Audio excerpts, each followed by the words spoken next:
Hello, everyone. I'm so glad that you're joining us today on Up and to the Right. I'm first off, I'm so thankful all of you are joining me each and every week, whether that is you're listening in or you're watching.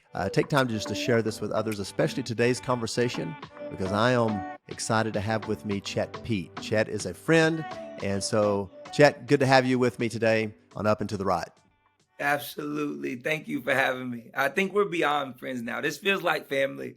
I mean, I feel like I got a second home in OKC now.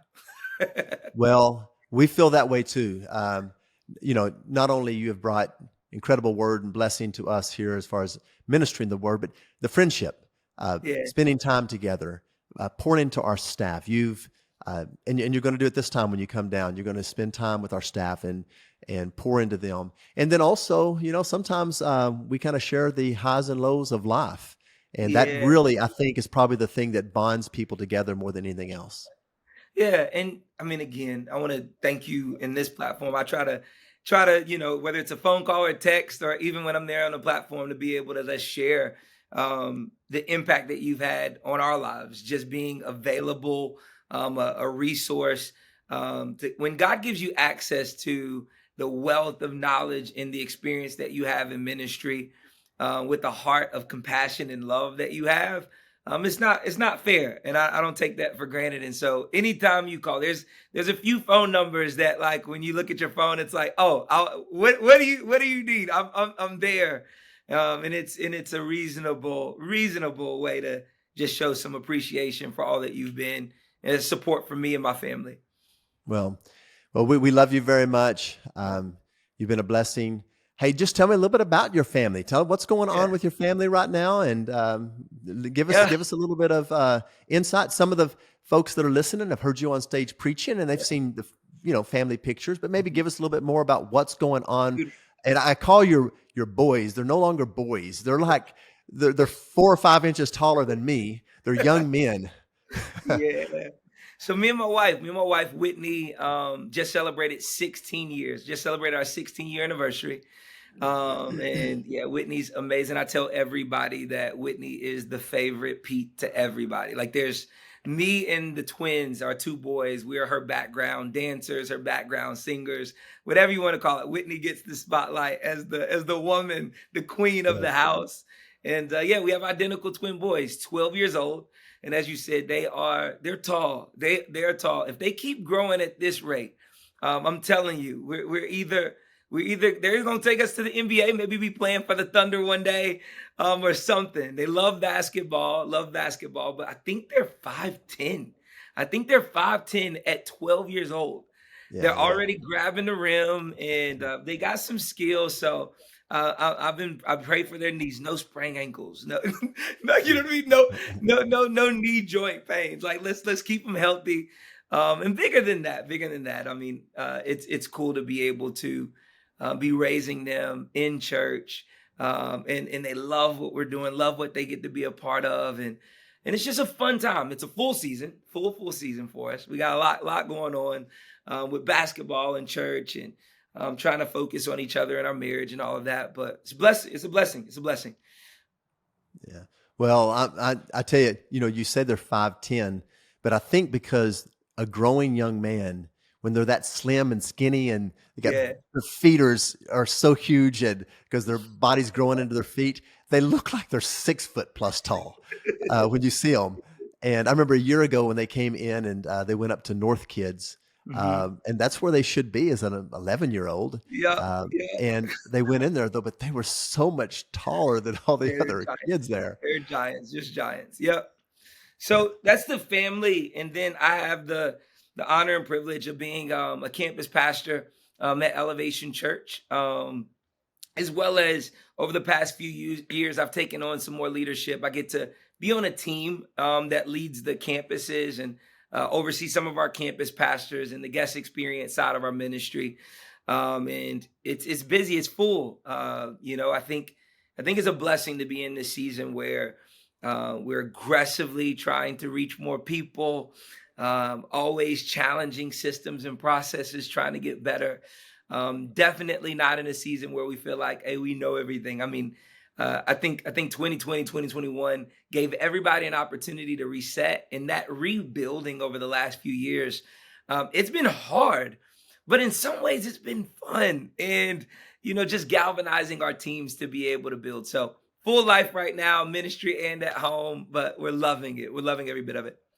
So when you talk about a full life, tell us a little bit about kind of what you've been learning over the last few years in regards to one, you got a growing church. Yeah. Then you had a trying situation that the whole world had, Yeah. and that is with COVID and stuff. And then coming out of that, but then you're taking on more responsibility.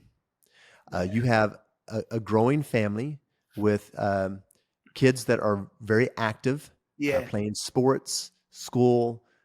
Your wife is involved with ministry, Whitney, and what are you learning in regards to Yeah. learning how to walk that life out? Beautiful. Well, one thing that our pastor said last year gave language to a principle that's really changed so much for me. He said that God's priorities is connected to God's provision. God's priorities is connected to God's provision. And so, with the full life, with so many things pulling at your attention, at your energy, at your calendar, and sometimes it is overwhelming. But the more that I slow down and realize, okay, hold up. If I prioritize my life the way that God has called me to, and we'll talk about how to prioritize it, but if I do that, when I feel that there's a deficiency, there's something I lack, there's something I don't have, potentially there's something out of alignment, there's something because if I do it God's way, there's always enough. If I do it the Good. way that He wants me to, there's always going to be enough. So, for example, I believe that the way we should prioritize our life would be first as an individual, realizing that we're sons and daughters of God. Before I am anything else, I am God's son. Now, how do I prioritize that relationship with my father? Before anything else, before anything else. And that's hard. I'm saying it quickly, but it's a really hard thing to do because when I look at my responsibilities, I'm a husband, I'm a father, I'm a pastor. All the three things that those sit, they're pillars for people. People need me. But to start and wake up in the morning and say, you know what? I'm a son first. What? Yeah. And I look at my boys every day and they remind me of how I should be approaching God as my heavenly father. Mm, My boys are mm, needy. They're mm, needy. They mm. and not just needy. They're wanting. They're always wanting something too. They're wanting. They're wanting. They're always Yeah. wanting something. But I just love their boldness and their belief in me as their father. That they'll come to me asking me for anything. Like I just got you some new basketball shoes. Nah, but the new KDs just came out. Or I'm like, son, and it's nonstop. It's nonstop. Hey, Dad, what's for lunch? What's for dinner? You know what I mean? It's constant. It's constant. It's constant. They're needy. They're wanting. And how often, because I've identified myself as a father, as a husband, as a pastor first, that I forget what it means for me to start my day saying, no, no, no, I'm a son. And Heavenly Father, I need you. I need you to give me strength. I need you to give me wisdom. I need you to continue to protect my mind, to continue to give provision. Like, start at a place. No, before anything else, I'm a son. Mm, After I do that, as hard as that is to slow myself down, humble myself enough to know I'm not the source, I don't have it all figured out. When I do that well, then it's like, what's next? Well, after that, I'm a husband. Like Whitney Pete will let me know in a heartbeat if she's like, hey, I'm wondering if you getting this priority thing out of order. You know what I mean? So how she do I will. make sure that I'm prioritizing my marriage? I'm prioritizing us being connected, us being on the same page, us pouring into each other. If I prioritize that well, it's huge, it's everything. After that, then it's those boys. Then it's Carson and Carter. And I hadn't even got to the ministry yet. Now, here's the fear. Here's the fear. The fear is always, will I have enough?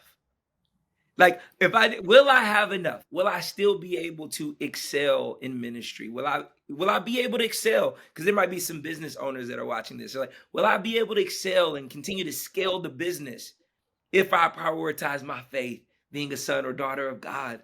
If I prioritize my marriage right, will there be enough for me to actually build this business and scale the way that I want to, the vision that I have?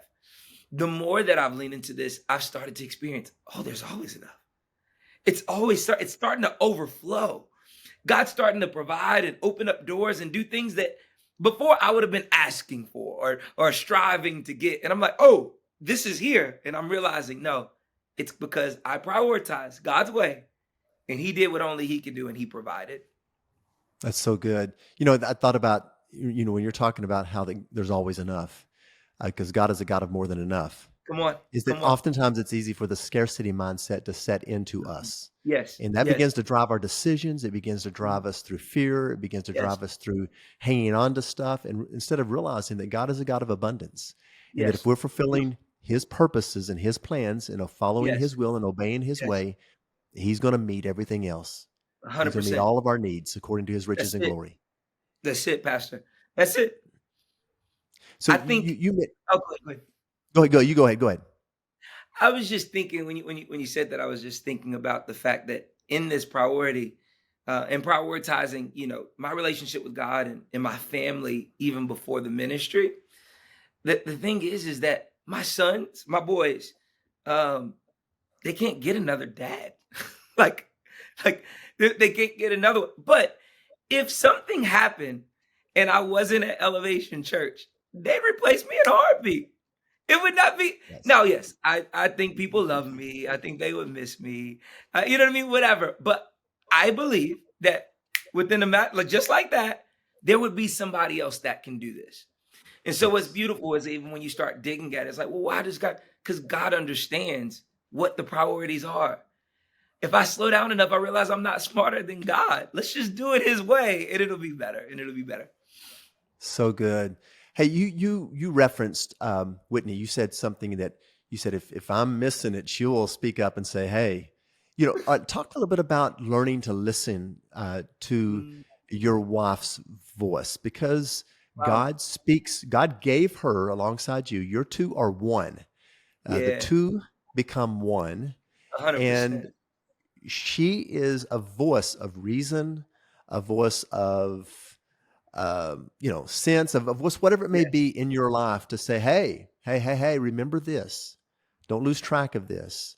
Talk to me a Yeah. little bit about learning to hear the wife of your voice and I mean your wife's voice and to be able to then respond to that in a right Yeah. way. Because sometimes our wife's voice it might not always be that maybe they're hurting, maybe they're needing something, maybe and 100%. so it and then sometimes they will like tell me like, hey, you need to change some of these priorities in ministry and focus on family and talk to me a little bit about what you're Yeah. learning there. I think first, we always in marriage need to take full responsibility of ourselves. Like I think it starts with a place of I'm responsible for me. There's an element where sometimes I think we get that flip where it's like, we're trying to either manipulate or control our spouse to be able to do it the way that we want them to do, communicate how we want them to do it, all of that. No, no, no, no, no. First, before anything else, I'm responsible for me. I'm responsible for the way that I'm approaching these situations and I'm trying to move forward. And so, one of the responsibilities I think that I have is to pay attention to the way that I see my wife, my perspective of her. I'll go this way. I'll say, what is the lens that I look through when I look at her? Like, when she communicates to me, what frame am I putting her in? I can control that. I can choose the frame in which I look through. So, for me, example would be: do I frame my wife when I hear her voice when she talks to me? Do I frame it as she's nagging? Do I frame it as she's being selfish? Do I frame it as she doesn't care about me? Like whatever. It's like I get to choose. But what if I framed it as this is a gift from God? She loves me. She wants the best Mhm. for me. Mhm. Even if I don't like it, even if I don't But like what she's saying, if I filter it through the lens of she loves me and she wants the best for me, I can start to digest that better. And that's a choice that I get to make. I get to make it regardless of where she was in that moment. Because I love how you said it. Sometimes she might have an attitude and she might be needy in that moment, but I can control the filter in which I'm going to be receiving that information. When I slow down enough to do that, I can hear clearly. I can hear clearly. I can hear between some of maybe the tone or the inflection to get truly to the heart of what she's trying to say, because I really believe that she loves me. I really do believe that she wants the best for me. I really do believe that she's considering um, where God is taking me and what he wants to do in my life. She's trying to protect me. That's her heart. That's her heart. I believe that. I believe that. And if I put that filter on, it's easier for me to be able to receive what she's saying. Now, you talked about how we communicate, like our response. I need a lot of work there. I need a lot of work there. I need a lot of work there. I remember the first time we went to marriage counseling. And if you've never done marriage counseling, you should do you should do it. Even if you've been married 40 years, go do it. Like, I believe that God on this journey wants to take our marriages from glory to glory, and we need all of these tools to continue to get better. And first time we went, we did like a Myers-Briggs assessment and answered some questions. And this counselor was amazing. Her name's Erica. And she's actually, I'm mad because she moved away, and like she's been our favorite counselor, and she moved away, and I'm so mad at it. I'm so mad about it. And she's like out on maternity leave or something right now. So I'm like, no, leave your baby alone. Make me the priority. Make us the priority. But the first counseling session, we did this, and she listened to some responses, and she asked a couple questions. And she said, okay, Whitney, I'm gonna ask you a couple questions. She says, would you say that sometimes when Chet talks to you, that it comes off somewhat either condescending, or maybe it's aggressive, and you don't feel like you can insert your voice into conversations? Do you sometimes feel like, does he come out arrogant? When she said arrogant, I'm over here like, no, absolutely not. Absolutely not. No. The whole time I'm listening to Erica, I'm not even looking at Whitney. And when I turn and look at Whitney, she's like this. What? What are you talking about? Now, here's the thing. I was so frustrated because I knew my heart. Like, I knew that wasn't my goal. Like, I didn't wake up like, hey, I want to come off condescending. I don't want my wife to feel like she has a voice in conversations. But every one of us, in our personalities and our giftings, there's an other side of that pancake. And if you don't learn how to wield that well, the ones you love the most, like your spouse, will get the rough edges, will get the harshest part of it. And my wife was getting that. My level of passion, like my level of aggression, like my level of protection. Sometimes I speak it so hard. I say so. And she's like, okay, well, I guess there's nothing for me to add to this. And I didn't know it. And after a couple of years, it was starting to become a thing. And so we started the process of like unpacking that, and me slowing down to realize, how can I make sure that when I communicate, that my perspective, my heart doesn't get lost because I'm not intentional with the way I package it. And that's been, I'm telling you, like a 8-9 year journey of slowing down enough to consider her enough to say, what's the best way to communicate this? What's the best way to get this across so that she hears my heart, not just my tone? So she hears my heart, not just the inflection of my voice or my demeanor because I'm passionate. And so I've started to slow myself down to be very, very intentional in how I'm presenting what I'm saying, not just saying it. And that's my responsibility. That's my responsibility, because I can look in the mirror and say, how can I say this to the best of my ability? I think about Jesus. Just thinking about posture and how I package it. I think about Jesus with the woman caught in the act of adultery. That, this is a very volatile scene. Like these guys are like, stone her, kill her. It's volatile. Jesus kneels down to the ground. Like, he gets really small, kneeling down the ground, starts to write in the ground. And I'm like, how softly did he say to these men, hey, listen, if any of you guys were out sin, you cast the first stone, right? Everybody leaves. He disarms the situation. Everybody's gone. But then he looks at the woman and he says, hey, go and sin no more. Like, his perspective was still that this is wrong. You need to do better. But the way that he presented it Yeah. Like how did she feel when he disarmed this situation by his posture? So I just think, particularly, I mean, I don't think this is exclusive to men, but I say particularly to men, what would it look like if we actually paid attention to how we communicate it, not just what we're saying?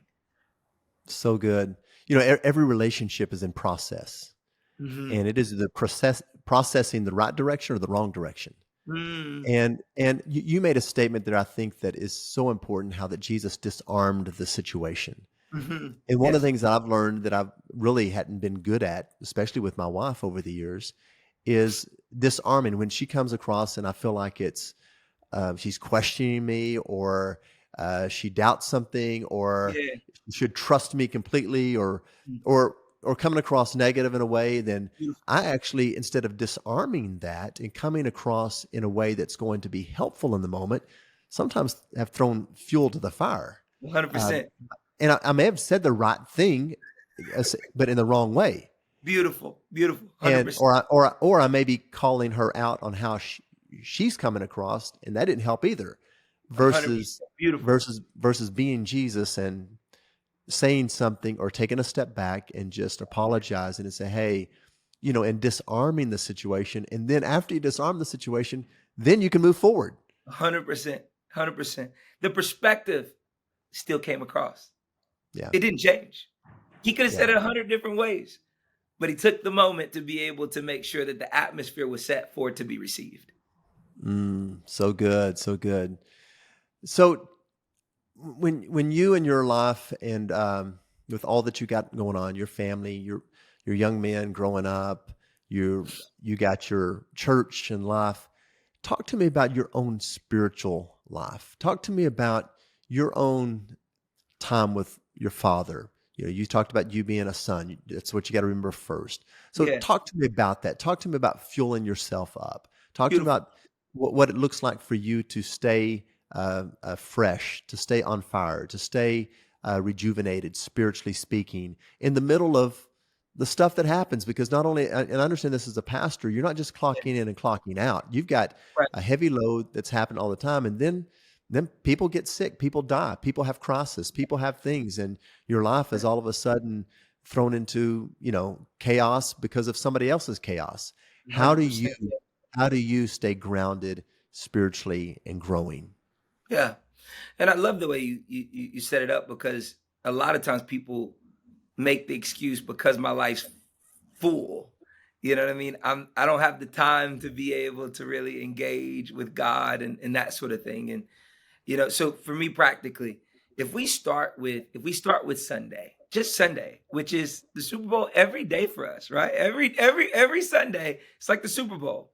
And we got a lot on our shoulders to be able to get up there and do what we do and love people and be present for people and all of that. But I think so often in ministry, maybe I'll talk to people in ministry first. I think sometimes we miss Sunday. I, I think we miss it. Like, there is an element where Sunday is for equipping the saints. Yeah, And just because I'm in ministry does not mean that on Sunday, I can make sure that I'm in a posture to be able to receive as well. Now, that's so if you're the good. senior, if you're the senior pastor and you're preaching and you're feeding, yours might be Monday. Like, yours might be Monday. But that's one person that's preaching that Sunday. Everybody else, do you make sure you go in, you actually worship God? Do you make sure you actually pull your phone out, your notepad out, and you engage and actually figure out, God, what are you speaking to me? I think it's So good. important for us to do the thing we expect our people to do. Do the things Mm, we expect our people to do. This is not just the church that I lead. This is my church that I'm a part of. I'm a part of this body. I need every bit of nutrition that they're getting in the toe. I need every bit of it. I need all of it. And so, how do we make sure we don't miss Sunday? I think would be huge. And so, practically, Sunday, I usually listen to our messages twice. So, I usually listen to our messages twice. Once, I listen for me, I listen as a son. What am I going through? What's on my shoulders? What's maybe something that kept me up? And I'm like, hey, God, I need you to speak to me about this. I listen to that. It's the first time. And the second time I listen to it as a pastor, I'm like, God, how can I multiply this? Like, what's the thing that I need to multiply within my ministry and that sort of thing? So I'm getting that word into me. Throughout the week, I've been in a great season of getting up earlier, working out. I'm in the gym, and I feel really, really good physically. But what's been amazing is people don't understand how your physical health is so intimately connected with your spiritual health. Like, it's wild how exhausted I was feeling in seasons where I wasn't taking this as a priority. And so I'm getting up earlier, I'm doing more, but I feel more refreshed. It's And good. so sometimes I think we see them as exclusive. Now, it's a journey. Now we're talking a few years of, like, wrestling with this and being consistent with it. And so the idea of being a disciple is being a disciplined one. The idea Mhm. of being a disciple is being a disciplined one. Now, discipline isn't sexy. Like, this, it's not like, you know what I mean? Like, hey, be disciplined. Like, it's like, no, I need to package that really well for people to receive it and get excited about it. But when you think about it, it's in that discipline that fruit starts to be produced. It's good. And so, practically getting up early, going to the gym. When I set my feet on the ground and it's early, like, I get up 5:30, 5:45, four days a week. 4 days a week, I get up 5:30, 5:45. And when my feet hit the ground, literally, I'm saying, "Oh God, I need you." Like, because, like, I'm not waking up like, let's go. No, no, no. I put my feet on the ground. I'm like, "Oh Lord, I need you." I'm sitting on the edge of that bed and I'm just having a moment. I'm just having a moment Good. before I wipe the crust out of my eyes. People don't realize, like, these small, like, moments of acknowledging God, inviting God in throughout the day. You're going into a meeting. You're going into a difficult conversation. What does it look like for you just invite God into it? Hey, Mm, God, be with me in this. mm. Be with me in this. I'm about to go into this meeting.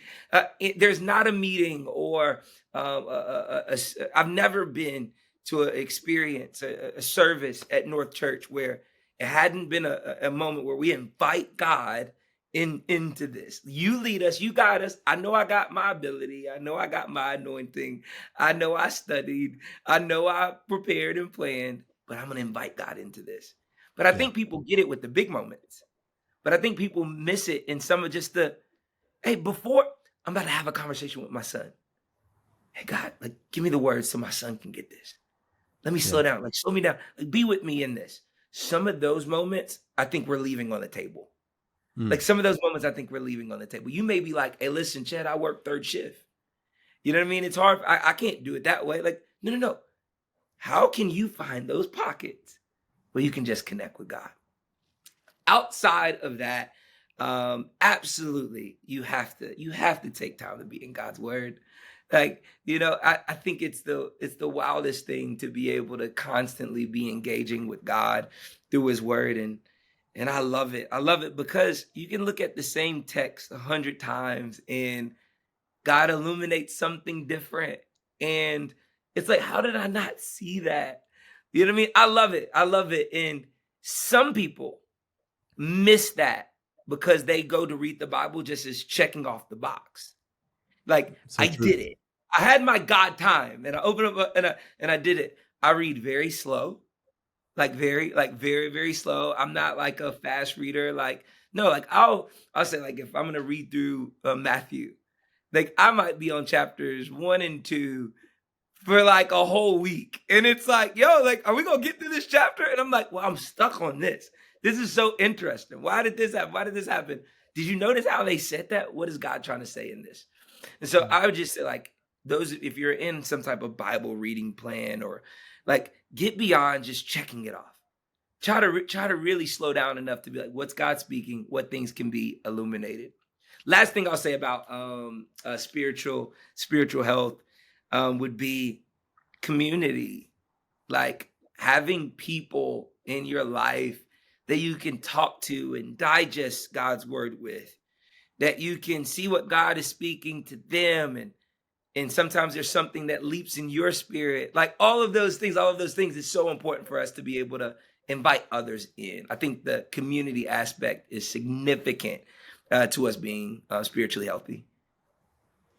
Hey, thank you for that. That challenging in reflection upon that as I begin to reflect upon some of the words that you said really were encouraging to me. And one of the things that I feel like that we miss, you mentioned about in actual our experiences, we're all coming together, is literally, especially as ministers, Yeah. just realizing I'm here to receive. Mhm. I've really been putting that into practice. When I'm not the one speaking, man, multiple experiences. Yeah. I want something fresh in each one of Yes. them. And I get Yes. Yes. something new and fresh every Uh, time, every time. and every Monday, you're watching multiple pastors because you're like, I need a word too. Yeah. Like I needed to. So even as you're the shepherd, even though as you're making sure that you're putting yourself in a position to be able to hear God's word preached as well. Yeah. So, Chet, we're excited about having you. That is going to be February the 25th, Sunday. And if I got it, Whitney and your young men are coming too, and so the whole family is going to be here for a whole weekend. Is that correct? Yes, y'all are so good to us. We're so excited to come.